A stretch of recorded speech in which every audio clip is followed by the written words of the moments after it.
The Social Skills and Awkwardness Blueprint. The Social Anxiety, Shyness, and Conversation Skills Guide to Building Confidence, Making Friends, and Thriving in Every Social Interaction by Ethan Mallory. Introduction. In 1837, a young man named Charles Darwin returned to London after 5 years at sea. He had traveled the world on a ship called the Beagle. He had seen giant tortoises in the Galapagos and strange birds on faraway islands. He was, by all accounts, one of the smartest people on the planet. He was about to change the way we think about every living thing on Earth. But there was one thing Charles Darwin could not handle: a dinner party. Whenever he was invited to a social event with other scientists, his body would rebel. His heart would pound against his ribs like a trapped bird. His stomach would twist into knots. He would get dizzy and feel like he was about to faint. This wasn't just being a little shy. This was a physical wall that kept him away from the very people he needed to talk to. He was terrified of the theatricality of it all, the way people moved, the way they talked, and the way they seemed to judge every word he said.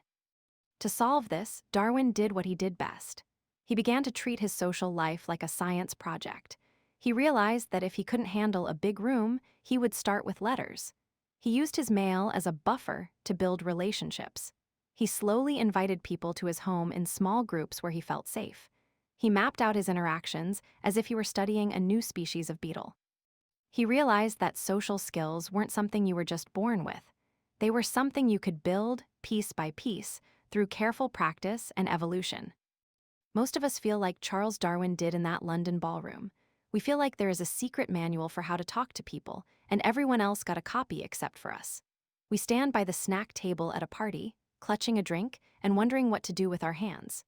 We replay a 5-minute conversation in our heads for 3 hours, wondering if that one joke we made sounded stupid. We stay quiet in meetings because we don't want to say the wrong thing. This feeling has a name. It is a calibration error in the brain. Your brain is trying to protect you. Long ago, if you said the wrong thing to the leader of your tribe, you might get kicked out. Getting kicked out meant you had to face the wild animals alone. So, your brain treats a cocktail party or a job interview like a jungle full of lions. It makes your palms sweat and your heart race because it thinks you are in danger. But you aren't in danger. You are just talking to another person who is likely just as nervous as you are. The invisible wall. You know the feeling of the invisible wall. You see a group of people laughing, you want to join them, you have something to say, but as you walk toward them, your feet feel heavy. Your throat gets tight. You tell yourself, they probably don't want me there anyway, and you turn around. You go back to your phone, scrolling through apps you've already checked 10 times just to look busy. This book is the manual you never got. It is a blueprint for taking down that wall. When you finish this journey, you will no longer feel like a wallflower who is just watching life happen from the edges. You will become a social architect. This doesn't mean you have to be the loudest person in the room. It doesn't mean you have to turn into a fake version of yourself. It means you will have the tools to walk into any room and feel like you belong there. You will learn how to keep a conversation going without those long, painful silences.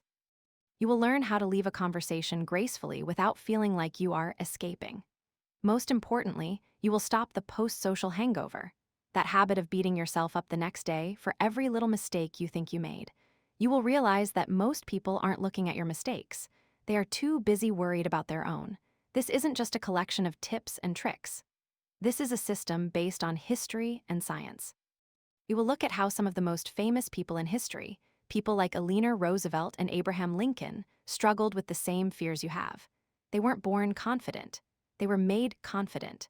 The man in the corner. To understand how this works in the real world, we have to look at someone like Marcus Thorne. Marcus is 32 years old and lives in a clean, quiet apartment in Seattle. He is a senior software engineer. He is the kind of person who can look at 10,000 lines of code and find one tiny error in seconds. He is brilliant, funny, and kind. But if you saw him at a company happy hour, you wouldn't know any of that. Marcus works at a mid-sized company where the bosses love forced fun. Every Thursday, they go to a place called the Poor House. It's a loud pub with sticky floors and too many people. Marcus hates it. On one typical Thursday, Marcus is standing near the buffet table. He has a ginger ale in his hand. The glass is sweating, making his palm damp. He is staring at a plate of tiny chicken wings as if they are the most interesting thing in the world. In reality, he is trying to look like he is deciding what to eat, so no one notices he has no one to talk to. 10 feet away, a group of his coworkers is laughing. He hears Sarah, the new hire, tell a story about her dog. He wants to say, I have a cat, he does that too, but the words get stuck. He starts thinking, is it weird to talk about my cat? Does Sarah even like cats? What if they all stop laughing when I start talking? By the time he finishes thinking, the group has moved on to a new topic. Marcus feels a heavy weight in his chest. He feels visible and invisible at the same time. He feels like everyone can see how awkward he is, but no one cares enough to pull him into the circle. After 10 minutes of staring at his phone, he sets his drink down and walks out the door. He tells himself he's just tired, but as he drives home, he feels a deep sense of otherness. He feels like he's missing a gear that everyone else was born with. Marcus believes his shyness is a permanent part of his DNA. He thinks it's like his height or his eye color, something he can't change. He is wrong. The social muscle, the truth is that social skill is a muscle. If you don't use it, it gets weak.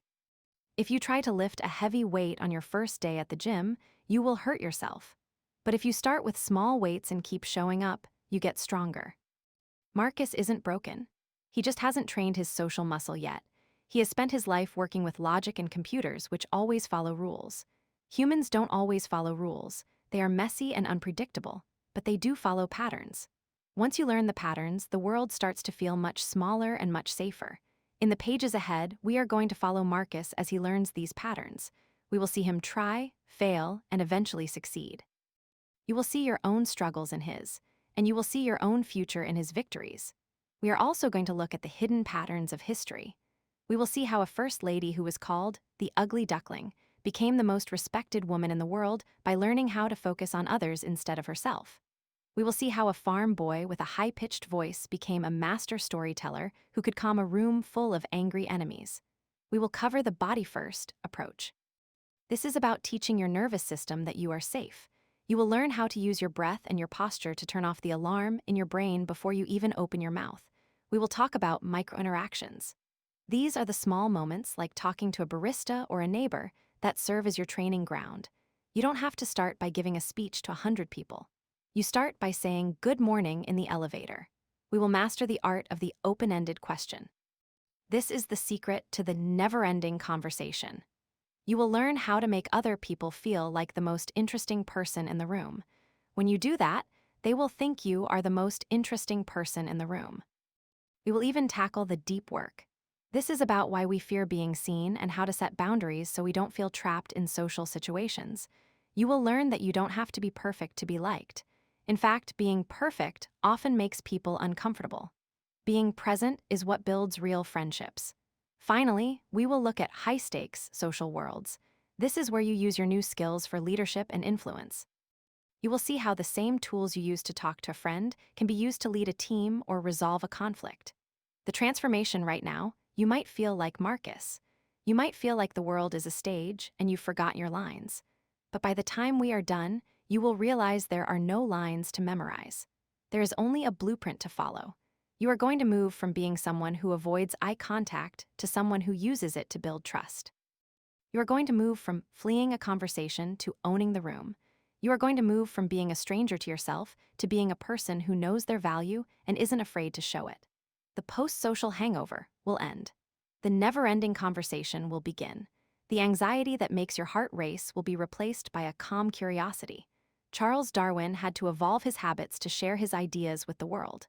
Marcus Thorne is about to do the same to find his place in his tribe. And you are about to do the same to build the life and the friendships you deserve. Let's begin. Chapter 1: Why does the room feel so small? If you walk down Park Avenue in New York City today, you will see towering glass buildings, expensive cars, and people rushing to work with coffee in their hands. It is a place of noise and power. But if you could peel back the layers of time to the winter of 1902, the street would look very different. The air would smell of coal smoke and horses. Instead of glass towers, you would see massive stone mansions with glowing windows. Inside one of those mansions, a young woman named Alina stood in front of a tall mirror.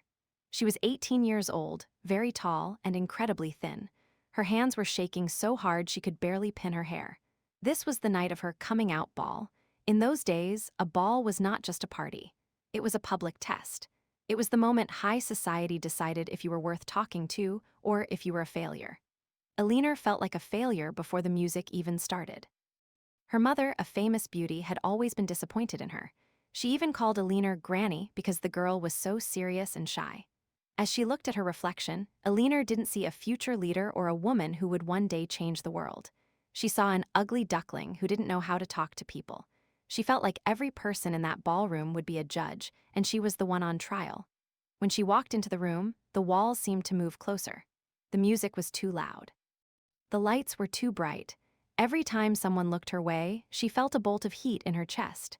She was sure that they were whispering about her dress, her height, or her awkward silence. To Eleanor, the room felt tiny, even though it was a palace. She was trapped in the spotlight illusion, the ghost in the machine. Most people believe that shyness is just a part of who they are, like having blue eyes or being tall. They think they were born with a missing social gene. This is a myth. Shyness and social anxiety are not permanent parts of your soul. They are actually a mistake made by your brain. To understand this, you have to look at how the human brain was built. For thousands of years, humans lived in small groups in the wild. If the group kicked you out, you would likely die. Because of this, our brains became very sensitive to what others thought of us. Being liked was a matter of life and death. Your brain has a small, almond-shaped part called the amygdala.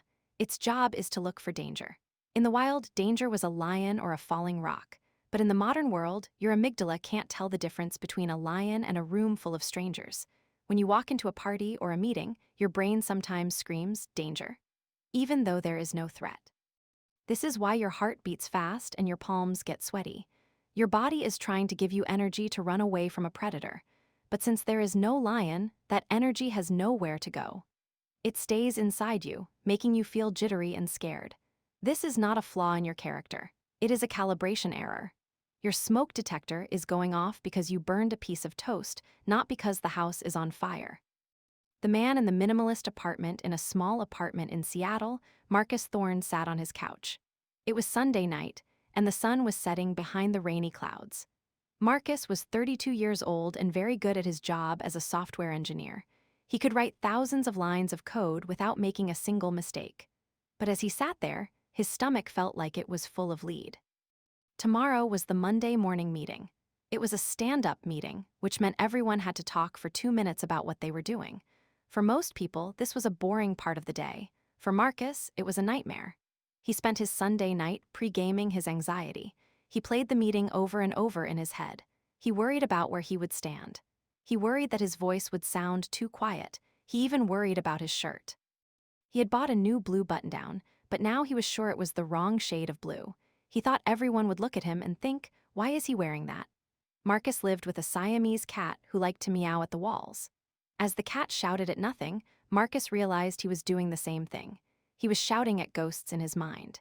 He was caught in the same trap Eleanor Roosevelt had been in 100 years earlier. He believed that he was the center of everyone else's world. He believed the spotlight illusion was real. The truth about the spotlight illusion is a trick played by our own minds. Because we spend every second of the day inside our own heads, we are the main character of our own story. We notice every time our hair is messy. We notice every time we stumble over a word. Because we notice it, we assume everyone else does too. But here is the secret that changes everything. Everyone else is also the main character of their own story. Think about a time you saw someone trip on the sidewalk. You probably felt a little bad for them, or maybe you didn't even notice. 2 minutes later, you had forgotten all about it. You went back to thinking about your own problems, your own lunch, or your own messy hair. But the person who tripped, they probably felt embarrassed for the rest of the day. They thought everyone was laughing at them. Scientists at Cornell University once did a famous study on this. They asked a student to wear a cringy t-shirt with a picture of a singer that people thought was uncool. The student had to walk into a room full of other people. The student was sure that at least half of the people in the room would notice the shirt and judge them. When the scientists asked the people in the room later, only a tiny number, less than 20%, had even noticed the shirt. Most people were too busy thinking about themselves to care about what a stranger was wearing. This is a powerful realization. When Marcus was worrying about his blue shirt, he was forgetting that his coworkers were also worried. The intern was probably worried about making a mistake on her report. His boss was probably worried about a late mortgage payment. Nobody had the time or energy to judge Marcus's shirt.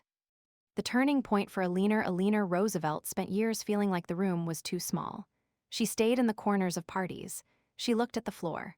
But then, something shifted. She began to travel and meet people who were suffering much more than she was.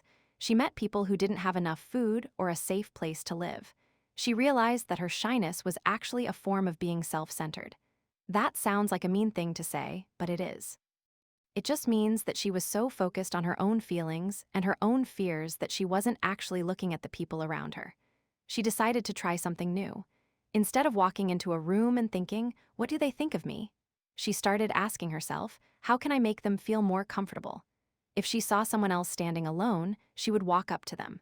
She knew exactly how they felt because she felt it too. She stopped being the ugly duckling who needed to be saved and started being the person who saved others from their own awkwardness. When you shift the spotlight off yourself and shine it on someone else, your anxiety begins to fade. It is very hard to be nervous and curious at the same time. If you are truly curious about the person you are talking to, your brain stops looking for lions and starts looking for information. The first step in the Seattle reign back in Seattle, Marcus picked up a book about the history of the White House. He read a short story about Eleanor Roosevelt. He read about how she used to be so shy she would physically shake, just like he did. It was hard for him to imagine. To him, Eleanor Roosevelt was a giant of history. She was a woman who spoke in front of thousands of people. He realized that she wasn't born with a social gene. She had just learned to calibrate her brain. She had learned to turn the smoke detector down. Marcus looked at his cat and then at his blue shirt. He decided to make a small deal with himself. He wouldn't try to be the most popular person in the meeting tomorrow. He wouldn't try to tell jokes or be a hero. He would simply stay in the room for the whole meeting. Usually, as soon as he was done talking, he would sneak out to the bathroom or his desk to hide. Tomorrow, he would stay until the very end. He also decided to test the spotlight illusion. He decided that during the meeting, he would try to notice one small thing about 3 different people. Maybe a cool watch, a nice pen, or a tired expression. By looking for these things, he would be forced to take the spotlight off himself. Why we hide because we think we are protecting ourselves. If we don't speak, we can't say the wrong thing. If we don't go to the party, we can't be rejected. We think of our shyness as a shield, but in reality, it is a cage. When you stay in the cage, you are safe from being judged, but you are also cut off from everything that makes life good. You miss out on the friendships that would have supported you. You miss out on the jobs that would have challenged you. You miss out on the tribe that every human being needs to be happy. The walls of the room feel small because you are trying to take up as little space as possible. You are trying to be invisible, but you were not made to be invisible. You were made to be seen. The physical symptoms you feel, the racing heart and the tight throat, are just your body's way of saying it cares. It cares about being part of the group. It cares about doing a good job. Instead of hating those feelings, you can learn to see them as a sign of your own humanity. Your action for today: you do not need to give a speech or host a party to start rewiring your brain. You just need to prove to your amygdala that there are no lions in the room. You can do this through micro-observations. Sometime today, whether you are at the grocery store, in an office, or walking down the street, find one person. You don't have to talk to them. You don't even have to make eye contact yet. Simply look at them and find 3 small details about their appearance that have nothing to do with you. What color are their shoes? Are they carrying a bag? Do they seem to be in a hurry, or are they moving slowly? When you do this, you are training your brain to turn the spotlight outward. You are moving from being the judged to being the observer. This simple shift is the beginning of your new social blueprint. It is the first step out of the cage and into the room. The room isn't actually getting smaller. You are just getting ready to finally stand up and fill it. Chapter 2: Nervous System Rewiring from P. By 1910, the United States was a place of roaring engines and rising skyscrapers. The old world of quiet farms was fading, and a new world of loud cities was taking its place. Thousands of people were moving into crowded streets, forced to talk to strangers every single day. In the middle of this massive shift, a skinny young man named Dale Carnegie sat on a dusty train chugging through the Missouri countryside. He wasn't a famous teacher or a best-selling author yet. He was just a struggling salesman with a suitcase full of papers and a heart that wouldn't stop thumping against his ribs. Dale was trying to sell correspondence courses to farmers. These were hardworking men who didn't have time for a fast-talking city boy. Every time Dale walked up to a farmhouse door, his stomach did a somersault. His palms would get slick with sweat, making it hard to grip his briefcase. When the door finally creaked open and a farmer looked him in the eye, Dale's voice would betray him. It would turn thin, high, and shaky. He felt like a child trying to do a man's job. Most of the time, the farmers just shook their heads and closed the door. Dale would walk back to the road, feeling smaller than he had 5 minutes before. He started to believe that some people were just born with a gift for talking, and he simply wasn't one of them. He thought his nerves were a part of his personality, like the color of his eyes or the shape of his nose. He didn't realize yet that he wasn't broken. His body was just trying to save his life from a threat that didn't exist. The ghost in the machine. To understand why Dale Carnegie's hands shook in 1910, we have to look much further back. We have to look at how our brains were built a long time ago. For most of human history, being alone meant you were in big trouble. If the tribe kicked you out, you didn't have anyone to help you hunt or keep watch for predators at night. Being socially rejected was basically a death sentence. Because of this, our brains developed a very sensitive alarm system. This system is called the sympathetic nervous system. You might know it as fight or flight. Its job is to watch for danger. If it sees a tiger in the tall grass, it dumps a chemical called adrenaline into your blood. This makes your heart beat faster to pump blood to your muscles. It makes your breathing shallow so you can run faster. It even shuts down your stomach because you don't need to digest lunch while you are running for your life. The problem is that this alarm system isn't very smart. It can't tell the difference between a hungry tiger and a group of coworkers at a holiday party.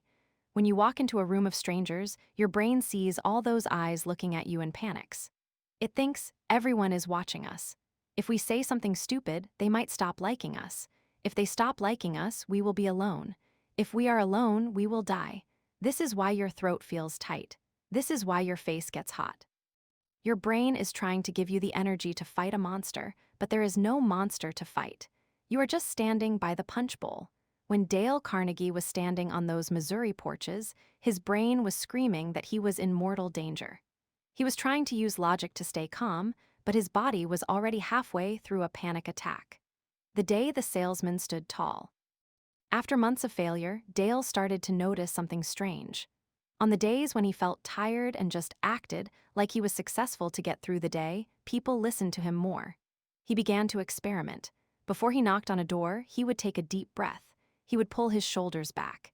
He would plant his feet firmly on the ground. He would tell himself, "I am a man with something valuable to say." He noticed that when he changed how he stood, the way he felt inside started to change too. His voice got deeper and steadier. His hands stopped shaking. It wasn't magic. He was accidentally discovering a secret about the human body. The mind and the body are on a two-way street. Most people think that if they feel happy, they will smile. That is true. But it is also true that if you force yourself to smile, your brain will start to feel a little bit happier. Dale realized that he could use his body to trick his brain into feeling safe. He didn't have to wait for the fear to go away to act confident. He could act confident, and then the fear would go away on its own. He called this physical presence. He realized that 85% of a person's success comes from their ability to connect with others, and only 15% comes from their technical skills. But you can't connect with others if your body is stuck in tiger fighting mode. You have to learn how to turn off the alarm. Marcus and the metal box in a modern office building in Seattle, Marcus Thorne was facing his own version of a Missouri farmhouse door. Marcus was a brilliant software engineer, but the office elevator was his greatest enemy. Usually, when the doors slid open and he saw someone inside, he would suddenly find his shoes very interesting. He would stare at the floor, praying the other person wouldn't say hello. Today, the elevator doors opened, and there stood the CEO of his company. Marcus felt that familiar surge of heat in his chest. His heart started to gallop like a horse. His first instinct was to step back and wait for the next elevator. He felt that spotlight illusion kicking in, the feeling that the CEO was judging his wrinkled shirt or the way he was holding his bag. But Marcus had been reading about Dale Carnegie. He remembered the idea of the social muscle. You don't get strong by lifting weights once, you get strong by lifting them every day. He decided this elevator ride was his gym. Instead of looking down, Marcus stepped into the small metal box. He didn't try to tell a joke or give a big speech. He just stood with his feet shoulder-width apart. He took a slow breath in through his nose, counting to 4. He held it for 4. He let it out for 4. He held it again for 4. "Good morning," Marcus said. His voice was a little quiet, but it didn't crack. The CEO looked up from his phone and smiled. "Morning, busy day ahead?" "Always is," Marcus replied, keeping his shoulders back. That was it. The doors opened and they both walked out. It was a tiny interaction, but for Marcus, it was a huge victory. He hadn't fled the interaction mentally. He had stayed present. He realized that the spotlight he felt wasn't a judge's lamp, it was just a trick of his own brain. The CEO wasn't thinking about Marcus's shirt. He was probably thinking about his own breakfast. The secret brake pedal, when Marcus was breathing in that elevator, he was using a tool that every human has, but few people know how to use. It is a nerve called the vagus nerve. Think of it like a secret brake pedal for your heart. The vagus nerve runs from your brain all the way down to your stomach. It touches your heart, your lungs, and your throat. When you take short, shallow breaths, you are telling this nerve to keep the fight or flight alarm ringing. But when you take long, deep breaths that move your belly, you are pushing the brake pedal. You are sending a physical signal to your brain that says, "Everything is fine. There is no tiger." Once the brain gets that signal, it stops dumping adrenaline into your system. Your heart slows down. Your brain shifts from the panic center in the back to the thinking center in the front. This is how you move from panic to presence. There are 3 main ways to use your body to rewire your nervous system in the middle of a social moment. The box breath. This is what Marcus did. In for 4, hold for 4, out for 4, hold for 4. It is used by Navy SEALs to stay calm in battle, and it works just as well for a dinner party. The micro-expansion. When we are scared, we try to get small. We tuck our chins, cross our arms, and hunch our shoulders. To fight this, do the opposite. Imagine there is a string pulling the top of your head toward the ceiling. Open your chest just an inch. This tells your brain you are the biggie presence in the room, not the prey. The cooling reset. If you are in a bathroom at a party and feel a panic attack coming on, splash cold water on your face or the back of your neck. This triggers something called the mammal dive reflex. It forces your heart rate to drop instantly. The social muscle, it is important to remember that these tools are not a cure that makes you perfect overnight. Think of social skill as a muscle. If you haven't been to the gym in years, you can't walk in and lift 300 pounds. You have to start with the small weights. In 1912, Dale Carnegie was asked to teach a class on public speaking at a YMCA in New York. On the first night, he was still nervous.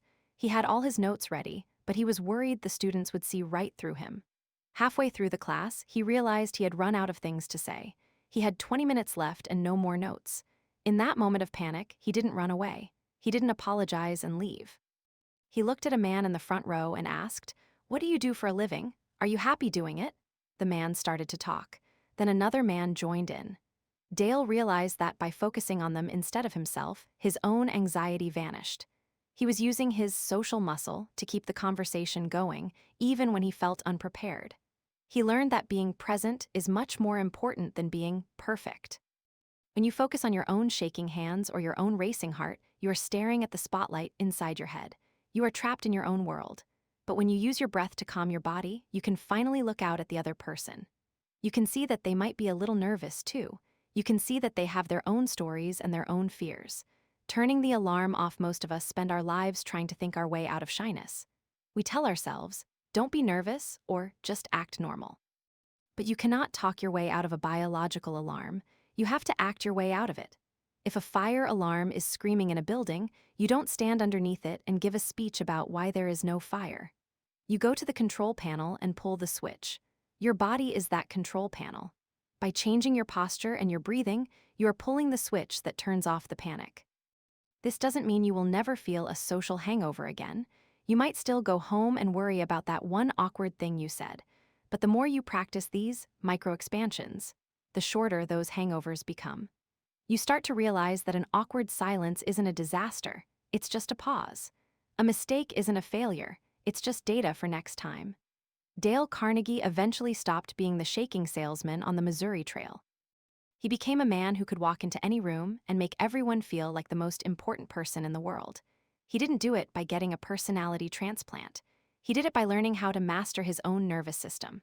He learned that confidence isn't something you are born with, it is something you build, one breath at a time. The first step of the blueprint, you now have the first part of the map. You know that your anxiety is just an old survival tool that doesn't know the war is over. You know that your body can talk to your brain. You know that the social muscle gets stronger every